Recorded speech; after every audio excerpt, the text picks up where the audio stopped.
말씀은 창세기 3장 14절에서 21절 14절에서 21절 말씀을 중심으로 원시복음이라는 주제로 우리 말씀을 같이 나누기를 원합니다.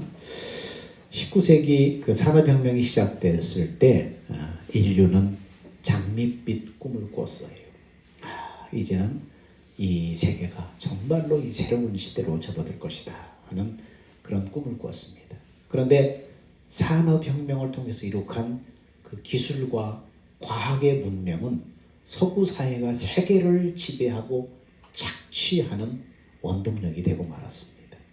그리고 두 차례의 세계 대전을 통해서 인간의 그 잔악함, 그 끝을 보고 말았어요. 그래서 이 세상이 정말 아름다운 유토피아가 될 것이라는 그 상상, 그 장밋빛 꿈은 산산조각이 나고 말았습니다.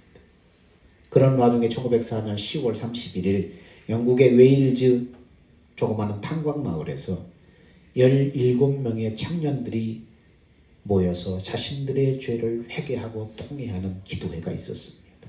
매우 미미해 보이는 작은 사건이에요. 근데 그 불길이, 그렇게 시작된 그 회개의 불길이 급하게 번져나가서 영국 전역에 부흥운동을 일으키고, 그 부흥운동이 인도에 간다서 인도의 부흥을 일으키고, 그 다음에 그 부흥의 물결이 미국으로 건너와서 미국의 부흥운동을 일으켰습니다. 그리고 3년 뒤에 1907년 우리나라의 평양으로 들어와서 평양 대부흥운동으로 이어지는 놀라운 그런 역사가 일어났습니다. 참된 변화, 이것은요 인간의 문명이나 돈이나 기술이나 이런 것으로 가능한 것이 아니라는 거예요. 하나님은 사랑이지만 세상의 사랑을 경험하기가 쉽지 않습니다. 왜냐하면 세상은 돈과 물질, 기술 이런 것을 축적하는 것을 행복이라고 생각하기 때문입니다. 그래서 사람들은 탐욕을 추구해서 채워야만 자신들이 행복할 것이라는 신기루에 빠져 있는 것입니다. 그런 세상에 사랑을 드러내는 유일한 방법은 뭡니까? 교회가 복음을 전하고 세상에 사랑을 실천하는 것입니다. 오늘 본문에 보니까 하나님은 인간을 단순한 로봇으로 만들지 않고 순종과 교만을 선택할 수 있는 자유의지를 주셨어요. 선택할 수 있는 선택권, 자유의지를 주셨습니다. 이것은 하나님께서 인간과 같은 이치에서 인간과 교제하려고 계획하셨다는 것을 우리에게 말해줍니다. 그런데 인간은 그 자유의지로 불순종을 택함으로 말미암아 그 결과 인간에게 사망과 고통이 들어오게 된 것입니다. 인간의 범죄의 결과로 수많은 고통과 탐욕과 탈취와 불평등이 세상에 들어오게 된 거예요. 오늘날은 이러한 범죄의 결과로 인간은 지금 고통을 받고 있는 것입니다. 자유의지, 이 선택에 문제가 나왔으니까 여러분에게 말합니다. 창세기 26장 35절에 보니까 에서가 헷족 속의 딸을 아내로 맞이하자 이삭과 리브가의 마음에 근심이 되었더라, 이렇게 기록하고 있어요. 하나님을 경외하는 부모 밑에서 자란 에서가 하나님 섬기는 집안의 경건한 딸과 결혼하는 것이 아니라, 경건한 집안의 딸과 결혼하는 것이 신앙의 도리라는 것을 알고 있어요. 그것이 부모의 기뻐하는 일이라는 것을 알고 있었어요. 자라면서 귀에 딱지가 않도록 계속해서 부모가 가르치고 교훈했을 거예요. 근데 에서는 어떻습니까? 그의 자유의지로 불신앙의 집안의 딸을 선택해서 아내로 맞이하고 말았습니다. 자식의 고집을 부리고 끝내 부모를 거스려서 자기 그 자유의지로 불신앙의 길을 택한다면 부모는 막을 수가 없어요. 끝내 고집을 부리고 그렇게 가버리면 막을 수 없는 거예요. 그래서 이삭과 리브가의 마음에 근심이 되었더라, 이렇게 기록하고 있습니다. 여러분, 산돌교회를 잘 섬기라고 하나님이 집사라는 재직들을 일꾼으로 세웠어요. 그래서 산돌교회에서 집사의 자격은 첫 번째 주일 성수를 해야 된다, 두 번째 11조 하는 사람이 해야 된다, 세 번째는 믿음의 본이 되는 삶을 살아야 된다. 이 세 가지를 이렇게 체크해서 집사를 세웁니다. 다른 곳이 아니라 산돌교회에서 예배를 섬기고 교회에 봉사하라고 일꾼을 세운 거예요. 그래서 산돌교회 재직이에요. 그러면 예배를 잘 섬기려면 어떻게 해야 돼요? 주일 성수를 해야 돼, 반드시. 교회를 유지하려면 어떻게 해야 돼요? 11조 헌금 생활에 보내야 돼요. 그리고 믿음이 약한 이제 후진들에게 보내야 돼. 다른 사람에게 믿음의 본이 돼야 돼. 그래야 먼저 믿음 생활하는 사람들의 본을 쫓아서 다른 사람들이 배우는 거예요. 그러므로 주일에 다른 곳에 가서 예배를 드리거나 집에서 예배를 드리거나 다른 곳에 헌금하는 것은 산돌교회 재직의 본분에 맞지 않는 거예요. 그러면 예서가 이삭과 리브가의 마음에 근심이 되었던 것처럼 그렇게 하면 산돌교회 목사님의 마음에 그 사람은 근심이 되는 거예요. 하지 말라고 뜯어 말리고 가로막을 수는 없지만은 마음에 근심을 가져다 주는 것입니다. 물론 부득이한 사정으로 주일 성수를 못하거나 다른 곳에 예배를 드릴 수 있습니다. 근데 부득이한 사정이라는 것은 뭐예요? 휴가 때마다 생기는 것이 부득이한 사정입니까? 명절 때마다 생기는 것이 부득이한 사정입니까? 그건 부득이한 사정이 아니에요. 부모에게 순종하지 말라는 게 아니에요. 그러나 성경은 뭐라고 말해요? 주 안에서 순종해라. 이렇게 말하고 있어요. 신앙의 도리를 알고 목회자의 마음을 알지만 그것을 거스르는 선택을 여러분이 자유의지를 할 수 있어요. 막을 수 없어요. 근데 그 선택은 뭡니까? 목사님의 마음에 근심이 되었더라. 계속 근심을 끼치는 거예요. 아담은 선악간에 불순종을 택함으로 모든 일을 제 가운데 끌고 가고 말았습니다. 그런데 여호수아는 어떻습니까? 너희는 선악간에 누구를 선택할지 섬겨라. 나와 내 집은 여호와만 섬기겠노라. 순종을 택했어요.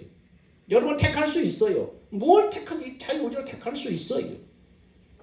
물론 여러분이 자유의지로 선을 택했는데 그 길이 힘든 고생길이 될 수도 있어요. 근데 그 고생은 어떤 희생을 감당하더라도 내가 믿음으로 살려고 하는 보람 있는 유익한 고난인 거예요. 그걸 기꺼이 감당할 수 있어야 돼요. 성경은 말합니다. 디모데전서 1장 12절에 주님께서 나를 충성되이 여겨 내게 직분을 맡기심이라.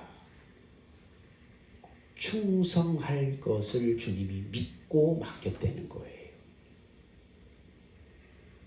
고린도전서 4장 12절에 맡은 자의 구할 것은 충성이니라. 계시록 2장 10절에 충성된 자에게 내가 생명의 멜루간을 주리라 약속하고 있습니다. 여러분 충성이라는 말은 그 속에는 신실하다라는 뜻이 포함되어 있어요. 신실하다, 성실하다 그런 뜻이 포함되어 있어요. 그래서 신약성경에 교회 일꾼을 말할 때 신실한 일꾼이라는 단어가 자주 등장해요. 그러므로 직분 맡은 자가 맡겨진 일에 신실해야 한다는 것을 말하는 것입니다. 단독교회 집사의 직분을 신실하게 잘 감당함으로 목사님과 사모님의 마음에 근심이 아니라 자랑과 기쁨이 되었으면 좋겠습니다. 오늘 본문에 아담의 불순종으로 범죄한 인간에게 아담에게 하나님이 자유의지를 주셨어요. 네가 선을 택할 수도 있고 악을 택할 수 있는 이 자유의지를 주셨어요. 근데 그 자유의지로 아담은 어떻습니까? 하나님께 불순종하고 말았다는 거예요. 그 결과가 나타난 것이 뭐예요? 3장 16절 17절이에요. 내가 내게 임신하는 고통을 크게 하리니 네가 수고하여 자식을 낳을 것이요 남편을 원하고 남편은 너를 다스릴 것이니라. 아담에게 이르되 내가 네 아내의 말을 듣고 내가 내게 먹지 말란 나무를 먹었은즉 땅은 너로 말미암아 저주를 받고 너는 네 평생에 수고하여 그 수산을 먹으리라. 범죄의 결과로 불순종의 결과로 여자는 해산의 고통을 남자는 수고의 고통을 겪게 되었다는 것입니다. 여러분 모든 동물 중에 해산의 고통을 겪는 존재가 바로 인간이에요. 인간은 생존을 위해서 또한 수고와 노동을 겪어야 돼요. 이 세상에 고통이 충만한 그 기원에는 뭐가 있어요? 인간의 불순종한 범죄가 있는 거예요. 그것이 고통의 시작이에요. 동서양을 막론하고 해산의 수고는 견딜 수 없는 고통입니다. 심지어는 해산하다가 생명을 잃게 되는 경우가 허다했다는 것은 사실입니다. 그래서 옛날 우리네 어머니들은 해산하러 방에 들어갈 때 신발을 다시 쳐다보고 들어갔다는 거예요. 왜요? 이 신발을 내가 다시 신을 수 있을까 하는 두려움 때문에 자기 신발을 다시 나가서 쳐다보고 들어갔다는 거예요. 그토록 해산에 대한 두려움이 있었어요. 그러면 해산의 고통이 인간에만 있냐? 인간의 해산의 고통은 죽음을 넘나드는 고통이라면 동물들은 어떤가?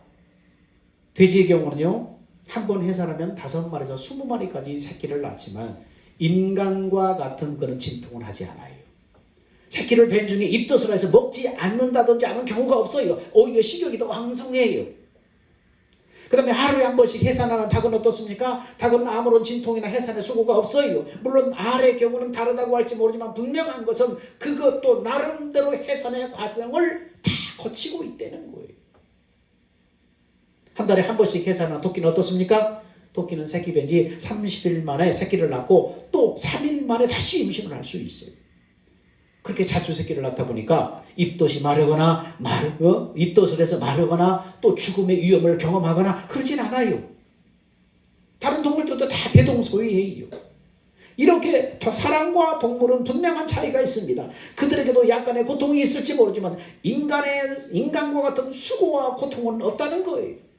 우린 이를 통해서 내가 내게 임신하는 고통을 크게 하리니 네가 수고하여 자식을 낳을 것이라.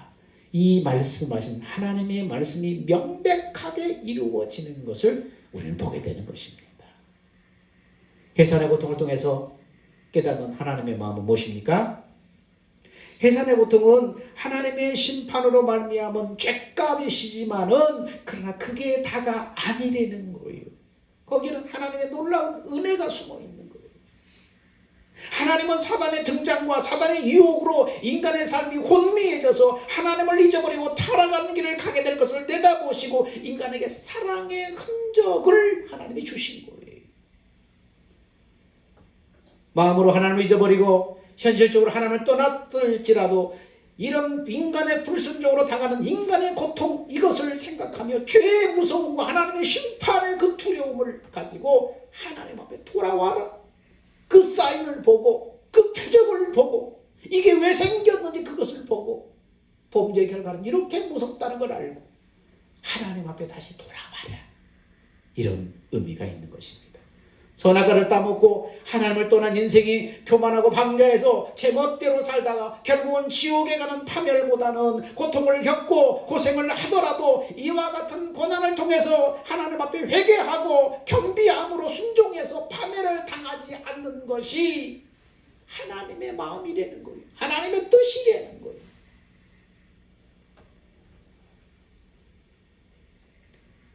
그렇습니다. 하나님의 사람은 이렇게 작은 이 고생을 통해서 큰 불행을 막고자 하셨던 거예요.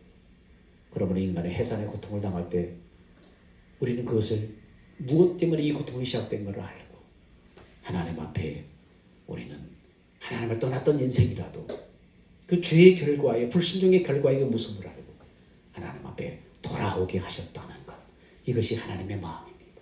따라서 왜 인간에게 고통을 주셨는가? 하나님을 원망하는 세상 사람들의 생각은 다른 잘못된 것입니다. 하나님의 고통을 주신 것이 아니라 인간의 죄를 범했기 때문에 고통을 겪게 된 것이고 이 고통에는 하나님의 사랑의 흔적이 새겨져 있다는 것입니다.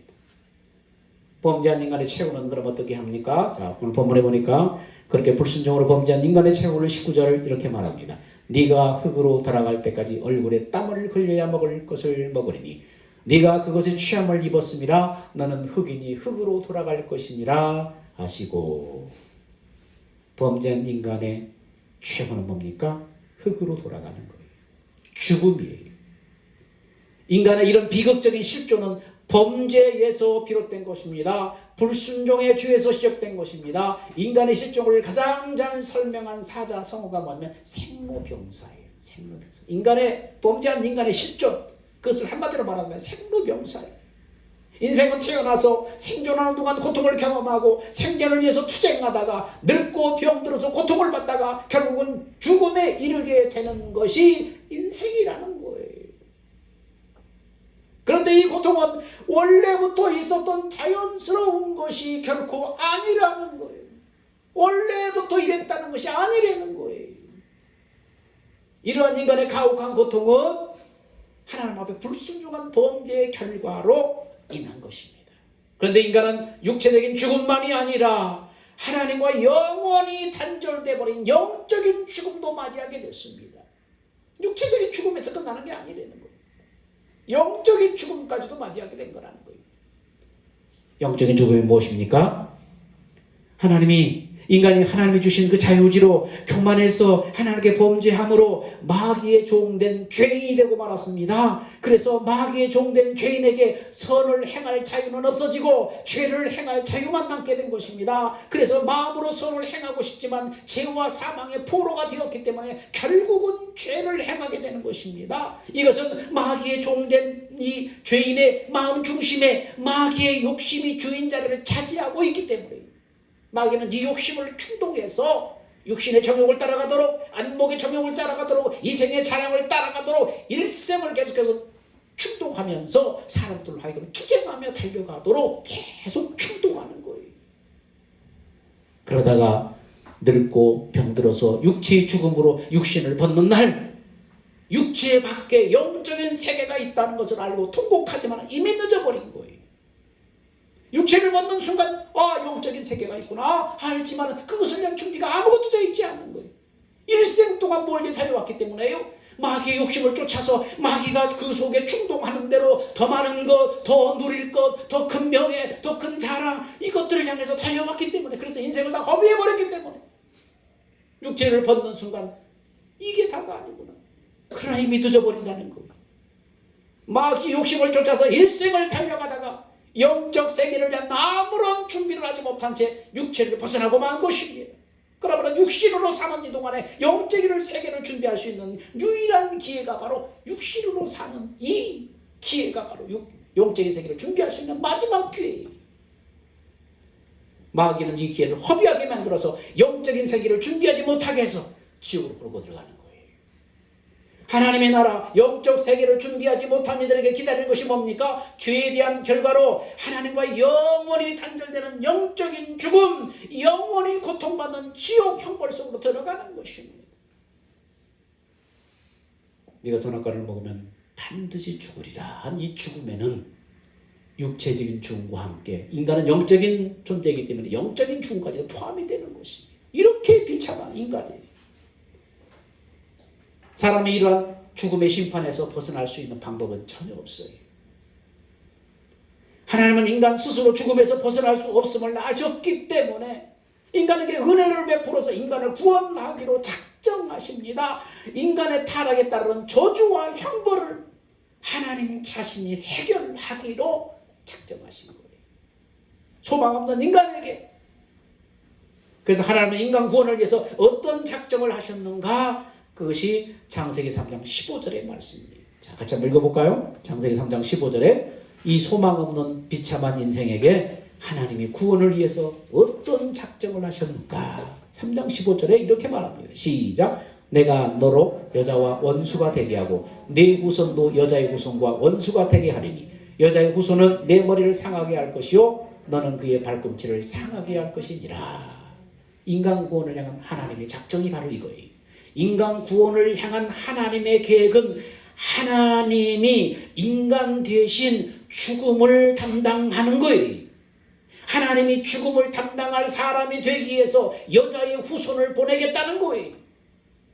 인간 대신 하나님이 인간의 죄를 담당하고 그 죄를 담당할 인간을 하나님이 보내시겠다는 거예요. 여러분, 모든 인류는 남자의 후손이에요. 다시 말하면 아담의 씨로 태어난 아담의 후손이에요. 하나님께서 아담과 언약을 맺으셨는데 아담이 그 언약을 파괴해버렸어요. 그래서 아담 이후에 태어난 모든 사람들은 아담의 후손으로서 아담의 지은 죄를 가지고 태어나는 거예요. 이게 원죄예요. 그리고 그들은 모두 그 죄로 말미암아 영원히 지옥 형벌을 받아야 되는 아무런 희망이 없는 사람들이에요. 아무런 희망이 없는 그들을 절망 가운데 건져내기 위해서는 반드시 죄 문제가 해결돼야 돼요. 죄 때문에 그런 불행이 왔기 때문에. 죄 문제를 해결하기 위해서는 이 땅에 남자의 후손이 아니라 여자의 후손이 오셔야만 했다는 것입니다. 여자의 후손은 여자의 몸을 받아서 여자의 몸을 빌어서 이 땅에 오신 예수 그리스도를 가리킵니다. 그분은 아담의 씨로 잉태된 것이 아니라 성령으로 여자의 몸에서 잉태되신 분이에요. 그렇기 때문에 남자인 아담의 후손이 아니라 여자의 후손이에요. 그분에게서 모든 인류가 태어날 때부터 가지고 태어나는 그 죄를 가지고 태어나지 않는 거예요. 그분은 죄가 없이 태어났기 때문에 죄인을 위해서 대신 죽어줄 수 있는 것입니다. 죄 있는 인간이 죄인된 인간을 위해서 죽어줄 수는 없는 거예요. 본인의 죄가 있는데. 그리고 죄 없는 인간, 천하에 죄 없는 인간이 인간의 죄를 대속할 수 있는데 죄 없는 인간이 이 천하에 없는 거예요. 하늘 안에 없는 거예요. 그래서 하나님이 성령으로 잉태되셔서 이 땅에 죄 없는 인간으로 태어나신 것이 바로 예수님이에요. 그래서 죄 없으신 그분이 우리 인간의 죄 문제를 해결해 주실 수가 있는 것입니다. 그러면 여자의 후손은 우리를 위해서, 우리 구원을 위해서 여자의 후손으로 오신 예수님은 어떤 일을 하게 될 것이라고 성경은 말하는가? 3장 15절에 보니까 여자의 후손은 네 머리를 상하게 할 것이요 너는 그의 발꿈치를 상하게 할 것이니라. 이 말은 원래 이 뱀의 몸을 빌어서 이 아담과 하와를 유혹했던 그 사단에게 한 말이에요. 근데 사단에게 하나님 뭐라고 그래요? 여자의 후손은 네 머리를 상하게 할 것이요 너는 그의 발꿈치를 상하게 할 것이니라. 이것이 여자의 후손으로 이 땅에 오신 예수께서 인간의 죄를 해결해 주는 방법이라고 하는 거예요. 인간의 죄 문제를 해결해 주는 방법이 바로 이거라는 거예요. 예수께서 인간의 죄 문제를 해결해 주시는 것을 여기서는 사단의 머리를 박살내는 것이라고 지금 말씀하고 있는 것입니다. 여기서 사단 내 머리를 상하게 할 것이요, 이것을 다른 역본에서는 뭐라고 합니까? 사단의 머리를 박살낼 것이요, 이렇게 표현하고 있습니다.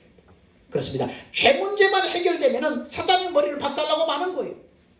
사단의 무기는 뭐냐면 죄와 사망이에요. 사단은 인간에게 죄를 범하게 해서 인간을 하여금 영원한 사망, 영원한 지옥 형벌을 당하게 하는 거예요. 그러므로 인간의 죄 문제만 해결되면 사단은 인간에게 아무런 영향력을 행사할 수가 없게 되는 것입니다. 그래서 죄 문제만 해결되면 사단의 모든 것은 박살나버리고 마는 거예요. 그래서 사단은 그 죄 문제를 해결하기 위해서 여자의 후손으로 오신 예수님을 그렇게 괴롭히고 핍박했던 거예요.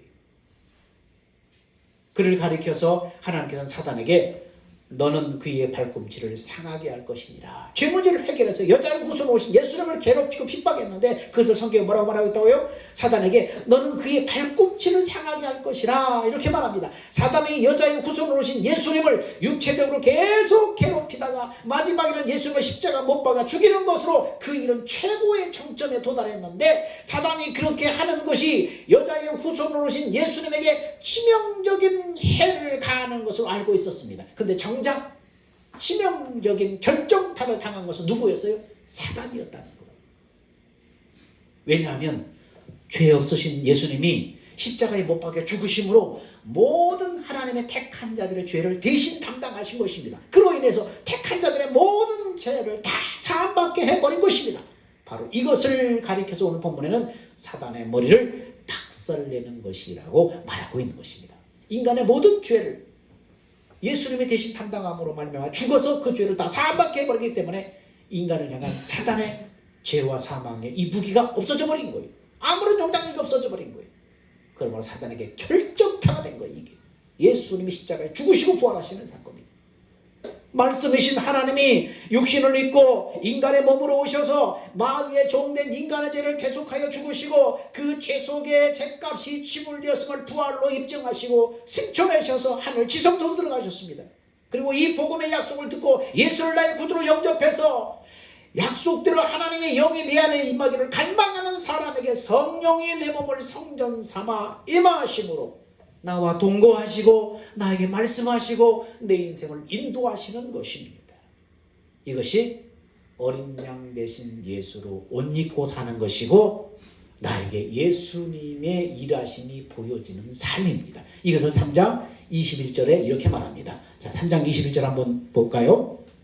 3장 21절에 이렇게 말합니다. 창세기 3장 15절과 21절은 짝을 이루고 있습니다. 자, 시작. 여호와 하나님이 아담과 그의 아내를 위하여 가죽옷을 지어 입히니라. 여기서 가죽을 어린 양 대신 예수님을 상징하는 거예요.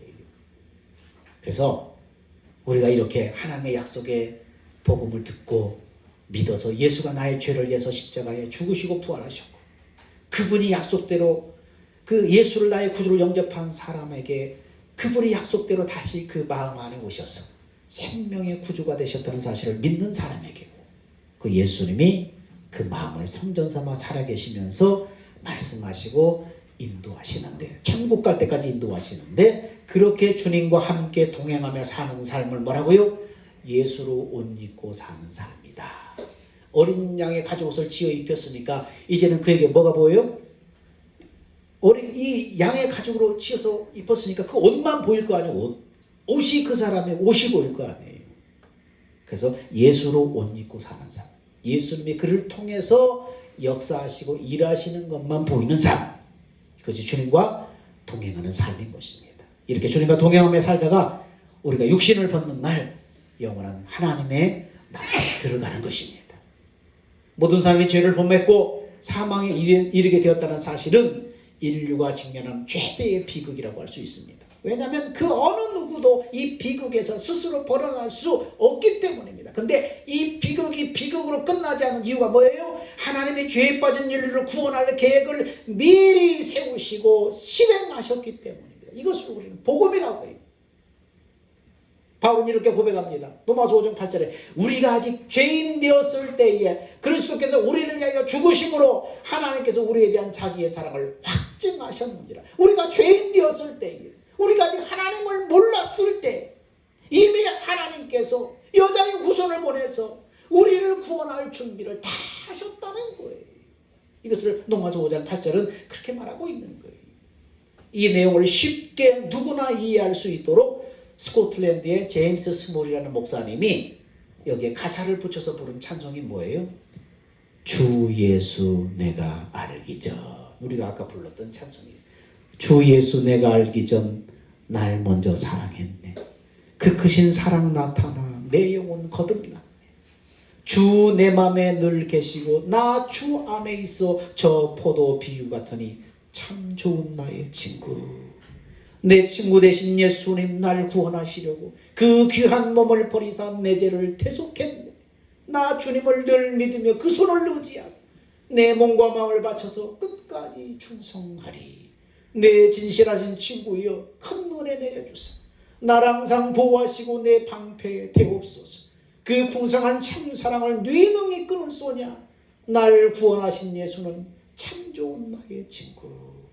이렇게 바로 로마서 5장 8절의 그 내용을 가사에 붙여서 부른 찬송이 바로 이런 찬송입니다. 그렇습니다.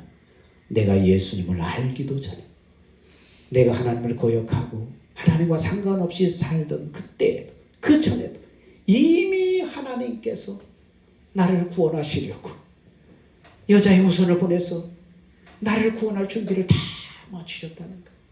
하나님의 그 사랑을 알고 그 보내신 여자의 후손 오신 구원자 예수를 내 마음의 구주로 영접해서 그분이 하신 일을 믿고 그분을 나의 구주로 영접할 때에 그리고 약속하신 바로 하나님의 영을 보내주시며 약속하신 그 영을 믿고 갈망할 때 하나님의 성령께서 내 마음을 성전 삼아 내 안에 임하셔서 세상 끝날까지 우리가 육신을 벗는 그날까지 나와 함께 하시고 나에게 말씀하시고 나에게 가르치시고 나에게 인도하시다가 육신을 벗는 그날에 나를 데리고 하나님의 나라로 들어가는 것입니다.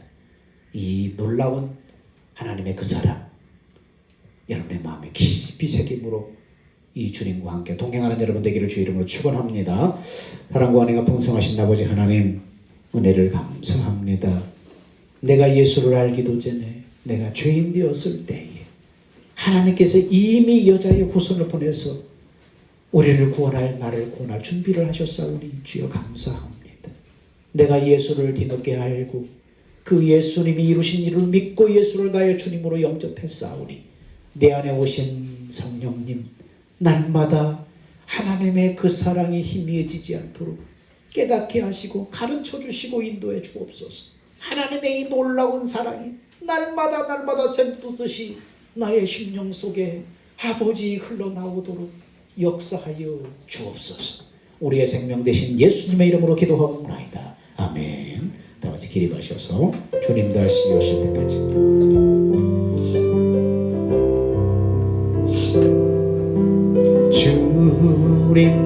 다시 오실 때까지 나는 이 길을 가리라. 좁은 길 나의 십자가 지고 나의 가는 이 끝에서 나는 주님을 보리라. 영광의 내 주님 나를 맞아주시니 주님 다시 오실 때까지 나는 일어나 달려가리라. 주의 영광 온 땅도 들게 나는 일어나 노래하리. 내 사모하는 주에게 온 세상 구주시려. 내 사모하는 주에게 영광의 왕이시라. 이제는 우리 주 예수 그리스도의 은혜와 하나님의 사랑하심과 성령님의 내 안에 내주하시고 말씀하시고 인도하심이 내가 예수를 알기 전 죄인 되었을 때에 하나님께서 여자의 후손을 보내 나의 구원을 미리 준비하셨던 그 놀라운 사랑을 알고 날마다 그 사랑 가운데서 예수님을 나의 구주로 믿고 그 주님과 날마다 동행하기를 원하는 사랑하는 성도들의 그 마음 위에 그 믿음과 실천 위에 이제부터 영원 무궁토록 함께 있을지어다. 아멘.